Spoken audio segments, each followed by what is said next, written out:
उनका जीवन धोखा खाते ही और मात खाते ही निकल जाते हैं, मात खाते ही निकल जाते हैं। आज पितामह भीष्म के समक्ष पांचों पांडवों को भगवान कन्हैया लेकर के चल पड़े। पांचों पांडव पितामह भीष्म के समक्ष पहुंचते भगवान कन्हैया की तरफ जब पितामह भीष्म की दृष्टि जाती है, आंखों में आंसू आ जाते हैं, आंखों में आंसू आ जाते हैं। वह क्या क्या मैं कितना सौभाग्यशाली हूं कि जब मेरा अंतिम समय है, जब मेरा अंतिम समय में अपनी अंतिम श्वासों की गिन रहा हूं, अंतिम क्षणों में हूं, तब भगवान स्वयं चल करके मेरे समक्ष आ रहे हैं। तब स्वयं भगवान मेरे समक्ष चलकर के आ रहे हैं। इससे बढ़कर के क्या सौभाग्य की बात है। पितामह भीष्म ने मन ही मन भगवान श्री कृष्ण को प्रणाम किया, नमन बंदन किया।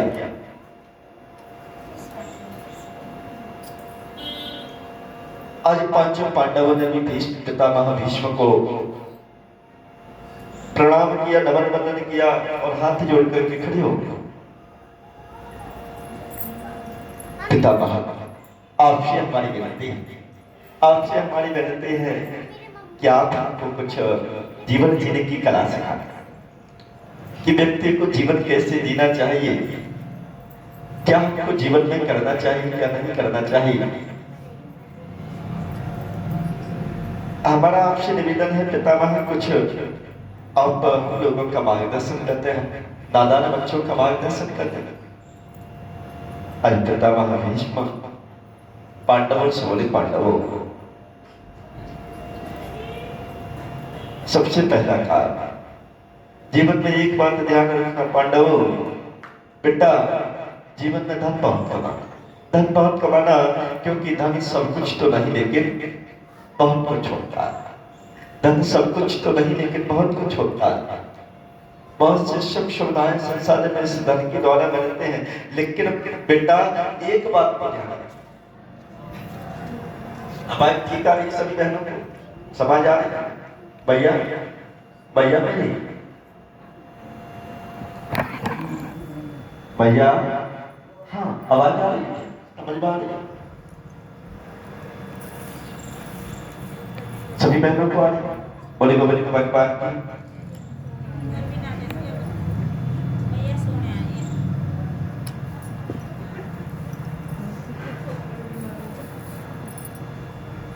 पितामह भीष्म पांडवों से बोले, पांडवों जीवन में धन बहुत कमाना चाहिए, लेकिन धन तो कमाओ बेटा, धन से बहुत सी सुख सुविधाएं आनंद मिलते हैं और धन से पढ़ाई भी अपने हो जाते हैं। लेकिन बेटा धन तो कमाना, लेकिन ईमानदारी के साथ कमाना। धन कमाओ लेकिन ईमानदारी के साथ धन कमाना बेटा। छल कपट बेईमानी और हिंसा के द्वारा कमाया गया धन कभी भी हमको सुख और चैन से नहीं रहने दिया करता। छल कपट बेईमानी हिंसा और विश्वासघात करके जो धन कमाया जाता है वो हमको हमारे परिवार में दरिद्रता लेकर के आता है, दरिद्रता लेकर के आता है, अनेकों समस्याएं लेकर के आता है, अनेकों बीमारियां लेकर के आता है और अशांति लेकर के आता है। इसलिए बेटा धन कमाना, लेकिन धन ईमानदारी से कमाना।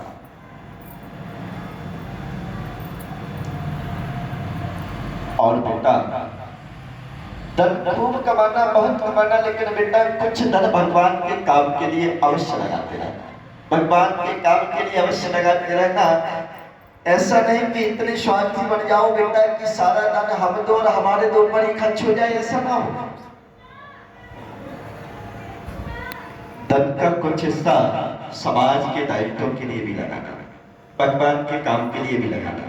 कहा वैष्णव गीता में लिखा हुआ, भगवान श्री कृष्ण ने कहा है कि प्रत्येक व्यक्ति को अपनी नेक कमाई का दशमांश भगवान के काम में लगाना चाहिए।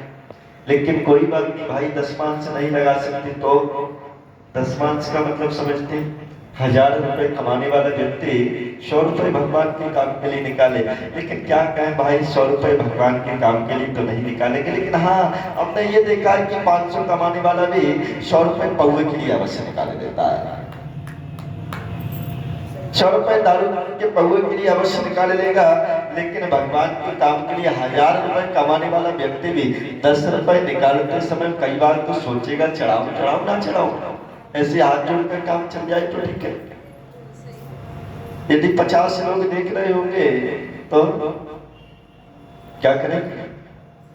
लिफाफा दिया, लिफाफे में 10 का 50 का नोट रखा और थमा दिया कि लोग समझेंगे कि भाई, क्योंकि सामने चढ़ाने में सब लगेगी, सामने चढ़ाने में सब लगेगी।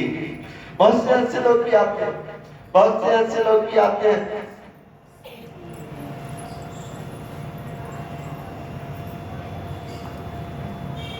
लेकिन फिजूल के लिए खर्च करने में तरह के विचार नहीं करते। बेटा आप वह काम मत करना, बेटा आप वह काम मत करना, धन बहुत कमाना, लेकिन अपनी नेक कमाई का दसमांश नहीं दे सकते। हमारे गुरुदेव कहते थे बेटा दसमांश, आज महंगाई का दौर है, महंगाई का दौर है, जितनी आमदनी हमारी हो जाती है उसी के अनुसार हमारे खर्चे भी बढ़ जाते हैं, खर्चे भी बढ़ जाते हैं। दसमांश नहीं दे सकते तो बेटा पहला अंश तो दे दो, पहला अंश दे दो। यदि 500 रुपए कमाते हो तो 5 रुपए भगवान के काम के लिए निकाल दो, 1000 रुपए कमाते हो तो 10 रुपए भगवान के लिए भगवान के काम के लिए निकाल दो। अच्छा बहनों, 10,000 रुपए कमाने वाले व्यक्ति यदि 10 रुपए भगवान के नाम के निकाल दे तो कुछ घट जाएगा? घटेगा? 500 रुपए कमाने वाला व्यक्ति यदि 5 रुपए भगवान के काम के लिए निकाल देता कुछ घट जाएगा? मेरे हिसाब से नहीं घटेगा।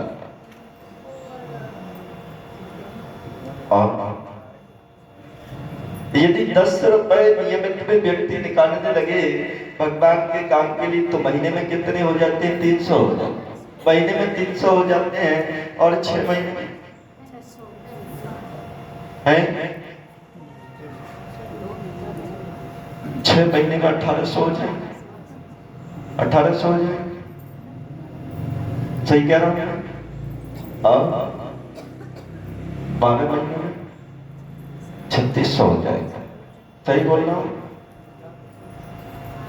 मिस्टर को तो बता देना।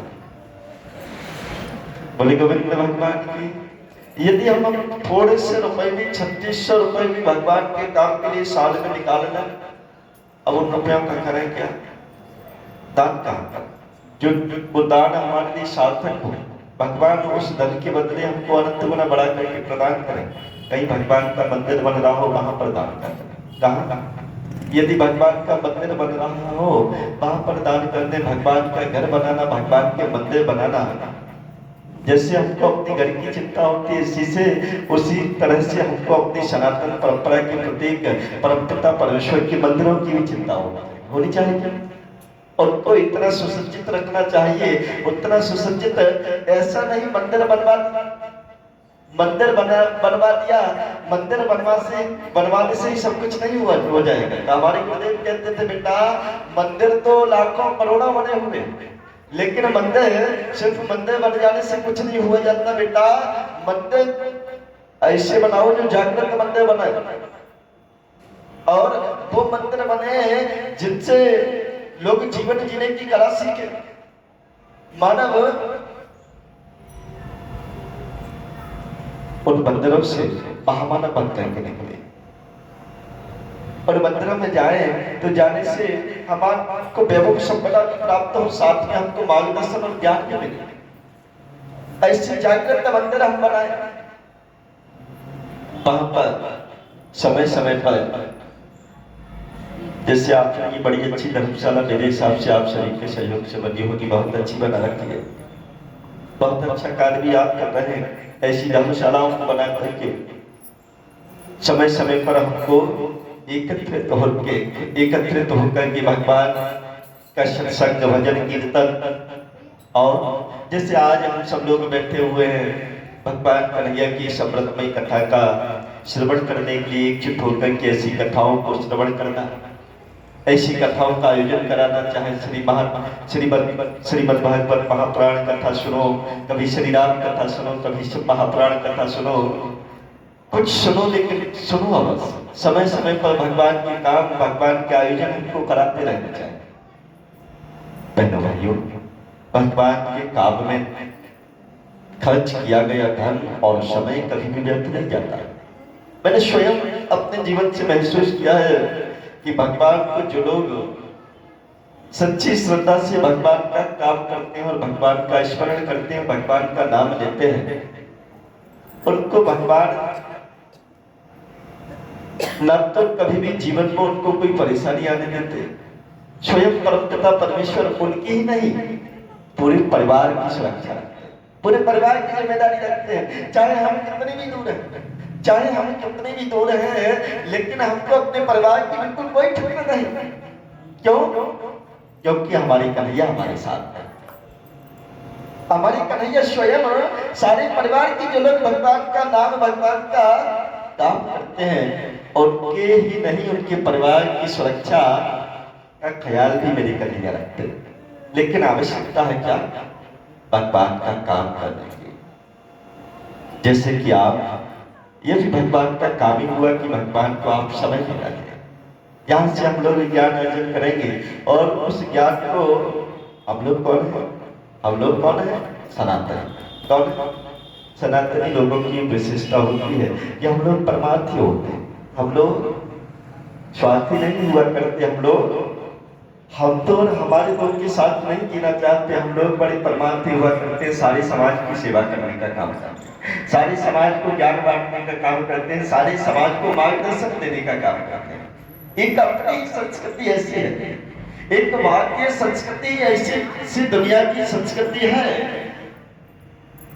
कि सिर्फ और सिर्फ भारतीय संस्कृति समाज के लोगों को प्रेरणा देती है, शिक्षा देती है। और कोई संस्कृति ऐसी ना हुई कि समाज के लोगों को अच्छी दिशा देती है, अच्छी शिक्षा देती हो, अच्छी ज्ञान देती हो, अच्छा मार्गदर्शन देती हो, लेकिन अपनी संस्कृति देती है। तो मेरा कहने का मतलब, कहीं कोई मंदिर बन रहा हो, वहां पर हम दान देना है, और दूसरा समय समय पर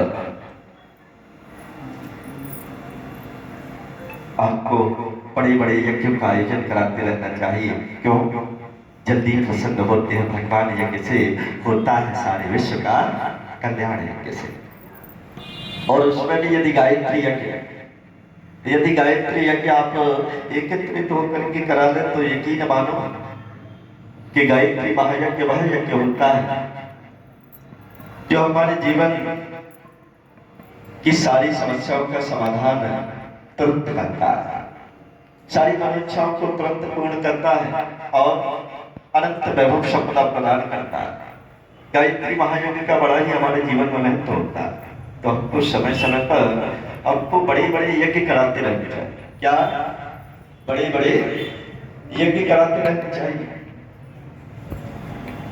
और कहीं कोई गरीब कन्या का विवाह हो रहा हो, बोले गोविंद भगवान की जय हो।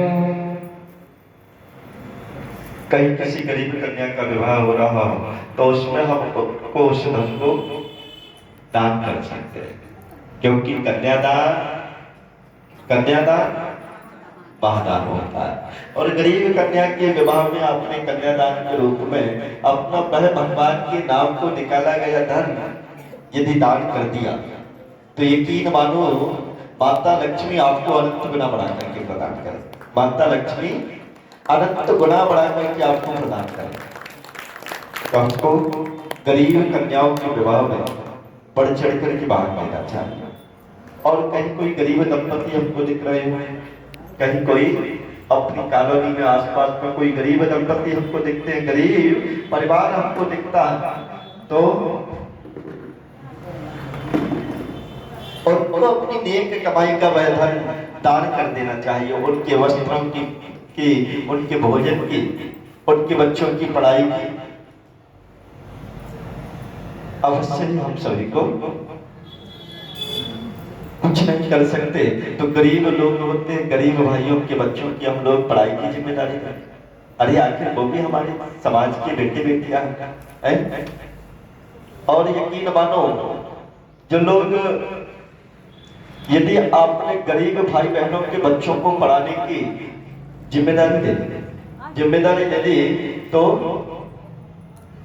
आप को वो धन अनंत गुना बढ़कर के अवश्य हमको कहने का मतलब हम दान अवश्य करें। और दान कहाँ करें? फिजूल में नहीं। ऐसा नहीं कि भाई डीजे लगवा लिया और डीजे पर चल रहे हैं।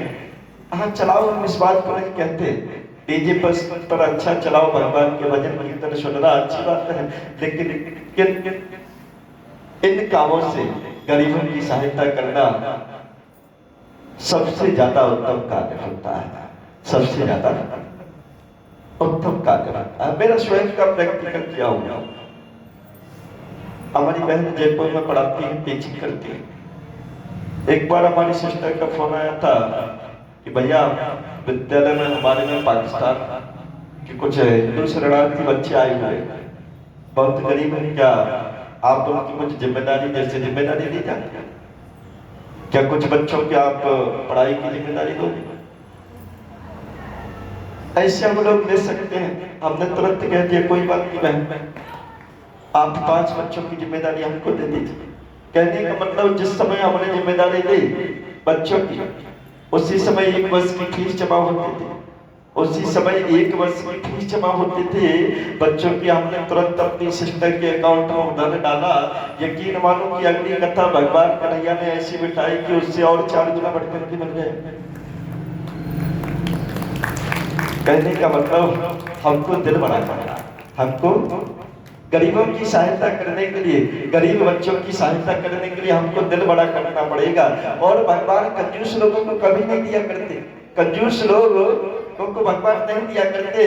जो लोग दिल के धनी होते हैं, दिल के धनी होते हैं, दिल से बड़े होते हैं, दिल से महान होते हैं, उनको भगवान ने छप्पर फाड़ करके दिया करते।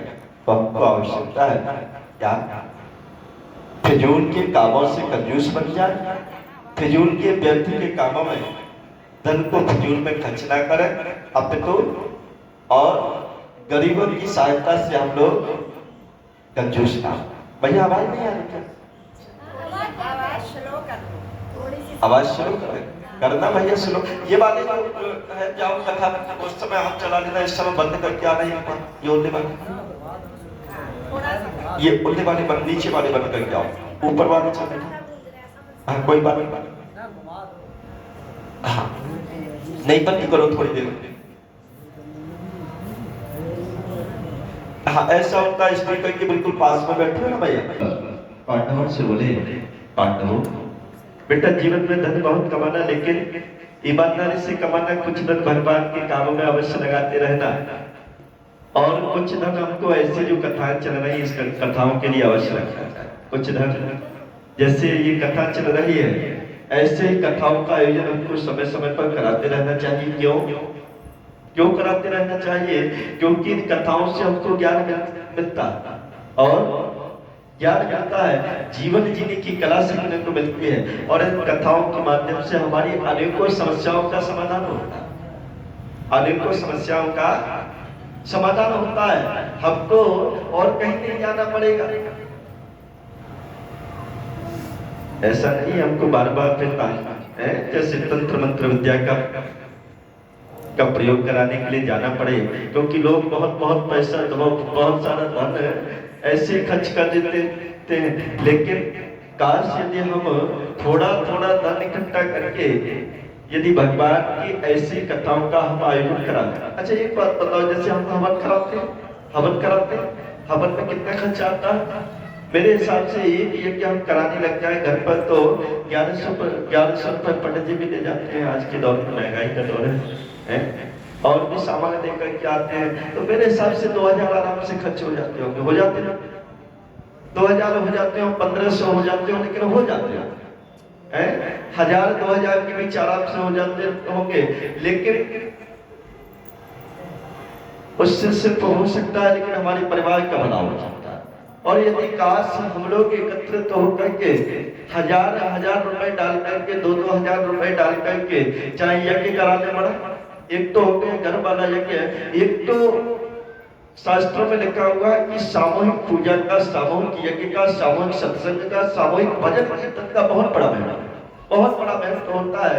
एक व्यक्ति किसी अधिकारी के पास चला जाए, यदि एक व्यक्ति किसी अधिकारी के पास चला जाए तो शायद वो अनसुनी कर देगा, लेकिन यदि आप जितनी बहनें यहाँ बैठी हुई हैं इतनी सारी की सारी किसी अधिकारी के समक्ष चली जाए तो अपने ऑफिस से बाहर निकल करके हाथ जोड़ करके खड़ा हो जाए, आपकी बात को सुनेगा भी और आपकी समस्या का समाधान भी करेगा। खैर भगवान भोलेनाथ तो बड़े दयालु है, भगवान भोलेनाथ तो बड़े दयालु है। उनके द्वार पर तो यदि हम लोग सामूहिक रूप से जाने लगे तो यकीन मानो सामूहिकता का बड़ा लाभ होगा। संगठन में बड़ी शक्ति होती है, बड़ी शक्ति होती है संगठन में बहुत ताकत होती है। यदि लोग संगठन में हो जाए तो बहुत कुछ कर सकते हैं। तो आवश्यकता है हमको क्या कि अकेले ही ना सोचे, अपना भी लाभ हो जाए, हम लोग परिवार में सभी का लाभ हो। तो इसलिए हमको सामूहिक रूप से थोड़ा थोड़ा धन इकट्ठा करके भगवान के काम, भगवान की कथाएं, भगवान के यज्ञ और भगवान के भजन कीर्तन हमको अवश्य कराते रहने चाहिए। बोली गोविंद भगवान की। और पांडवों, जीवन में एक बात ध्यान रखना, दूसरी बात कि अपनी आंखों के समक्ष किसी बहन बेटी का अपमान होते हुए मत देखो। पांडवों से पितामह भीष्म बोले, पांडवों दूसरा ज्ञान आपको मैं ये दे रहा हूं कि जीवन में कभी भी किसी बहन बेटी का अपमान होते हुए अपनी आंखों से मत देखना बेटा। बहुत बड़ा पाप होता है जो लोग तमाशीन बनकर के बहन बेटियों का अपमान देखा करते हैं, उनको भगवान कभी भी मानव योनि पनाह नहीं दिया करते। और लोगों को गीदड़ वाली योनि देते हैं। कौन सी?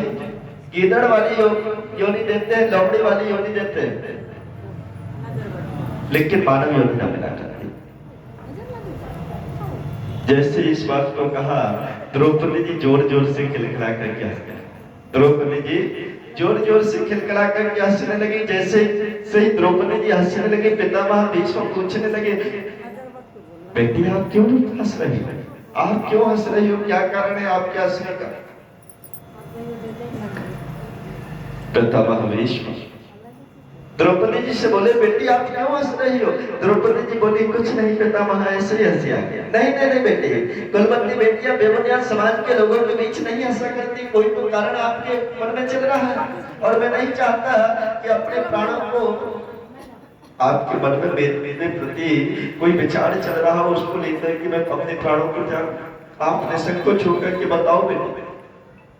द्रौपदी जी बोली, पितामह अभी आप ज्ञान बांट रहे थे कि समाज की किसी भी बहन बेटी का अपमान होते हुए अपनी आंखों से मत देखना। पितामह जिस समय भरी सभा में दुशासन मेरी अपमान कर रहा था, जिस समय बड़ी सभा में दुशासन मेरी लज्जा को भंग करने का प्रयास कर रहा था, और जिस समय दुशासन मेरा अपमान कर रहा था, क्या उस समय आप नहीं थे? क्या आपको उस समय ये ज्ञान नहीं आया जो ज्ञान आज आप बांट रहे हो? ये ज्ञान तो बच्चों पर बैठ करके दुनिया बांट लेती है। ज्ञान देना तो एक छोटी सी बात होती है, ज्ञान देना एक छोटी बात होती है, लेकिन अपने जीवन में उतारना बहुत बड़ी बात है। अपने जीवन में उतारना बहुत बड़ी बात होती है। पितामह काश आप एक बार भी आपके पास वो क्षमता थी, आपके पास वो क्षमता थी कि काश आप एक बार अपनी दृष्टि को उठा करके तिरछी कर देते, तो किसी की हिम्मत ना थी कि मुझको स्पर्श भी कर पाता, किसी की हिम्मत ना थी कि मुझको स्पर्श कर पाता, लेकिन आप दृष्टि को नीचे डाल करके बैठ गए। पितामह भीष्म की आंखों में आंसू आ गए। पितामह भीष्म की आंखों में आंसू आ गए। बेटी मैं क्या बताऊं बेटी, आप नहीं जानते उस समय मैं दूषित राजा की आकार में खाता, दूषित राजा के यहाँ का दूषित अन्न खाता था, अत्याचारी अहंकारी राजा के यहाँ का अन्न खाता था, और जैसा खाओगे अन्न और वैसा बन जाएगा मन। जैसा खाओगे अन्न वैसा बन जाएगा मन। इसीलिए हमको अन्न तो खाना पड़ जाता है, अन्न तो खाना पड़ जाता है, लेकिन प्रयास करें कि अन्न को पहले भगवान का प्रसाद, भगवान का भोग लगा करके उसको अमृत बना लें, उसको अमृत बना लें। यदि भगवान का अमृत नहीं, भोग नहीं लगाओगे, ऐसे भोजन को पालोगे, कहीं ऐसा ना हो आपकी बुद्धि को विकृत कर दे, हमारी बुद्धि को विकृत कर दे।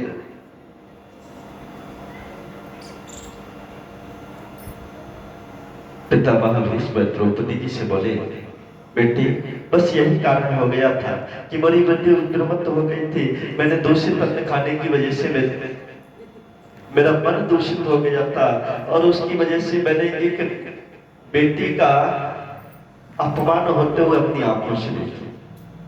मैं मूर्ख दर्शक बनकर के बैठा रहा, लेकिन मुझको क्षमा करना बेटी।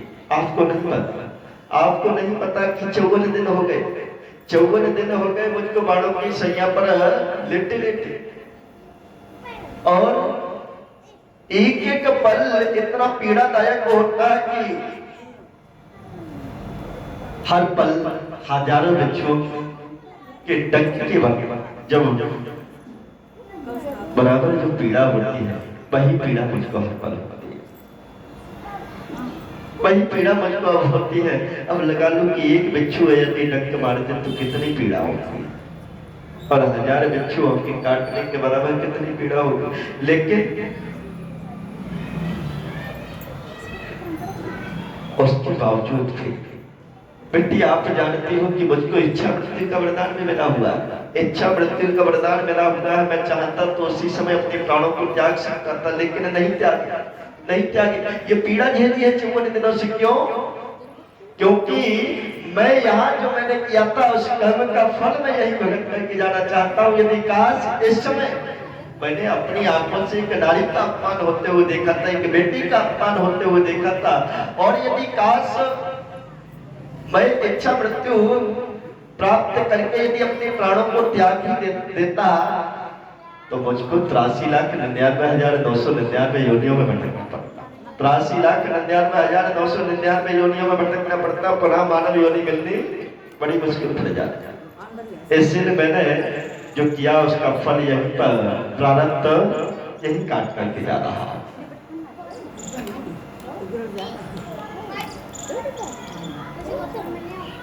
पितामह भीष्म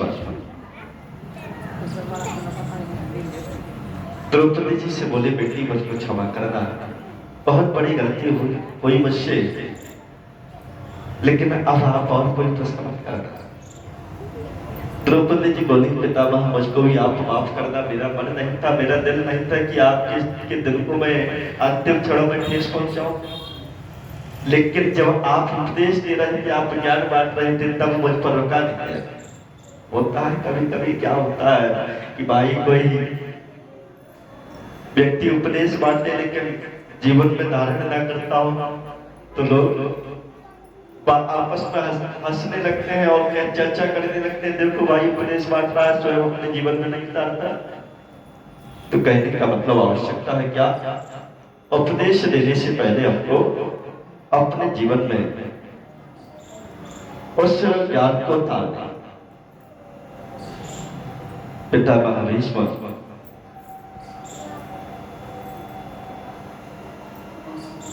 अब कन्हैया को मनी मन प्रणाम करते हैं, कन्हैया से कहने लगते हैं, प्रभु वास्तविकता वैसे तो मैं बहुत सौभाग्यशाली हूँ, क्या अंतिम क्षणों में आप मेरे सम्मुख खड़े हो, इससे अच्छा समय और क्या हो सकता है।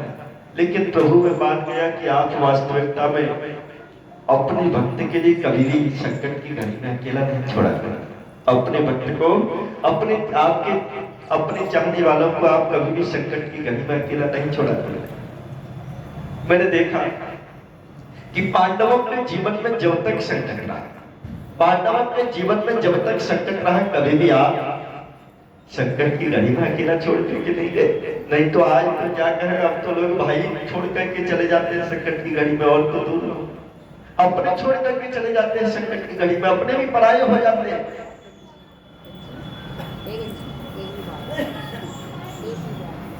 लेकिन प्रभु, और दूसरी बात तो मैंने ये भी देखा प्रभु कि आप अपने भक्तों की रक्षा के लिए, अपने भक्त की रक्षा के लिए कभी कभी तो अपनी शपथ को भी तोड़ दिया करते, अपनी शपथ को भी तोड़ दिया करते हो। मुझको याद है प्रभु कि आपने जब महाभारत का युद्ध प्रारंभ हो रहा था तो आपने शपथ ली थी कि पांडवों, मैं आपको मार्गदर्शन तो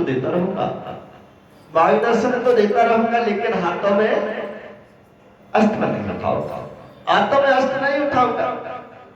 ऐसा नहीं है मैं कि अस्त्र शस्त्र से मैं स्वयं लड़ाई लड़ूं, नहीं, वो तो आपको लड़नी पड़ेगी, सिर्फ मार्गदर्शन कर सकता हूं। लेकिन मैंने भी एक दिन शपथ ले ली थी कि गंगा पुत्र भीष्म शपथ लेता है कि या तो आज कन्हैया के हाथों में अस्त्र उठवा देगा और या फिर पांडवों के प्राणों को ले लेगा। मैंने पांडवों के ऊपर इतने बाणों की बौछार की, एक बार को पांडव विचलित हो गए और रथ का पहिया भी टूट करके रथ भी गिर पड़ा। और जैसे ही पांडवों ऊपर बाणों की बौछार होने लगी, आप घबराए प्रभु, आपको चिंता होने लगी कि मेरे भक्त के प्राण संकट में आ गए। तुरंत आपने अपनी शपथ को तोड़ दिया और जो रथ का पहिया टूटा हुआ था उस रथ के पहियों को उठा करके आप मुझको मारने के लिए दौड़ पड़े। मुझको ऐसा लगता है प्रभु, वो झांकी मुझको याद आ जाती है कि आप उस तरीके से मुझको मारने को दौड़े जिस तरीके से कि शेर हाथी को मारने को दौड़ता। वास्तविकता में उस दिन से मुझको आभास हो गया, मुझको पता लग गया कि मेरे प्रभु कन्हैया कभी भी अपने भक्त को ना तो संकट की घड़ी में अकेला छड़ा करते और अब तो अपने भक्त के प्राणों पर यदि कोई संकट आ जाए, यदि भारी संकट आ जाए तो अपनी शपथ को भी तोड़ देते, सब कुछ न्यौछावर करने को तैयार हो जाते हैं और स्वयं आगे आ जाते हैं। प्रभु, इससे अच्छा और क्या समय हो सकता है। अब मैं चाहता हूं कि आपकी समझ ही क्यों ना अपने प्राणों को त्याग दो, इससे अच्छा समय और क्या हो सकता है कि सम्मुख मेरे प्रभु खड़े हैं। और मैं तो यही चाहूंगा प्रभु कि हर व्यक्ति कि जब अंतिम क्षण हो तब आप सम्मुख हो, अच्छे लोगों का जब अंतिम समय हो तब आप सम्मुख हो। बहुत क्या कहते हैं पिता महाराज। हरे श्री राधे, श्री कृष्ण।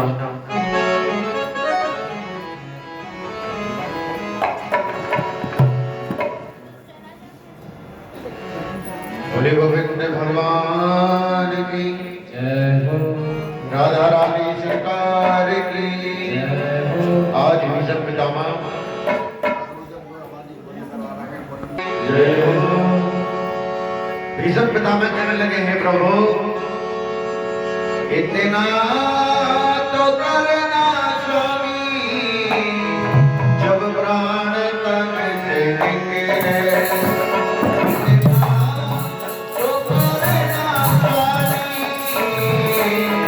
जब प्राण तन से निकले, गोविंद नाम लेकर, जब प्राण तन से निकले, गोविंद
जल हो विष्णु चरण करो